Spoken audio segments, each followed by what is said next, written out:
I love colour, so naturally this is like my favourite bit of the whole project. And you can just get slapping it on like this. Using a big brush for the front, because you've got a large surface area, will make it easier and quicker to get some real coverage.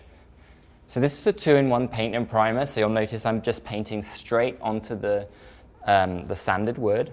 That is fine. If you were doing it separate at this stage, you would do your primer first, let the primer dry, and then you would apply your first coat of paint. Don't worry about how it's looking brush marky at this stage, because you will need to do at least 2 coats to get a nice smooth finish. So as we go through, we're now just getting the whole of the drawer front done. Going to run along, across from here. Now at this stage, with that first coat, you can use this brush, but then as you get to the behind bit where it gets a bit more intricate, I'm just going to swap out for a slightly smaller brush, just so that I can get in on the detail without causing too much excess paint splatters.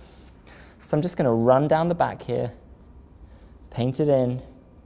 In fact, in one of my favorite apartments, I did a neon coral paired with mint, and I put it on my blog, and it was literally one of the most popular DIYs I've ever done. It's like super popular. So ever since then, I've been like, hey, you know, like people seem to really love this. So I've tried to do like a DIY painted console unit in every apartment, and I swear, I've spent like hundreds of dollars on furniture, and it's always the piece that I got from Target that I've upcycled myself that really gets people stopping and talking. So it just proves that you don't have to spend a lot of money to make something really shine in your home. Do look out for drips, because what you don't want to happen is to use too much paint, it drip down and dry, because then you're not going to have a nice smooth finish.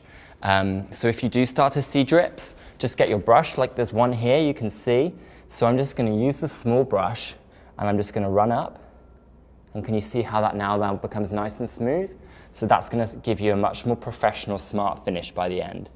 So it is worth like occasionally just standing back and looking to see where you might be able to see any drips to catch those. So I'm just going through now these finishing touches before I'm going to let it dry. I'm going to run up the side here. And notice how I've only gone to the paint pot like 2-3 times. You don't need a lot of paint, because you're going to get a much nicer finish if you layer the paint on in layers than try and slather loads on in one go. So I'm just making sure it's all neat at the back so that it matches right up to the tape and we're not going to get any white marks.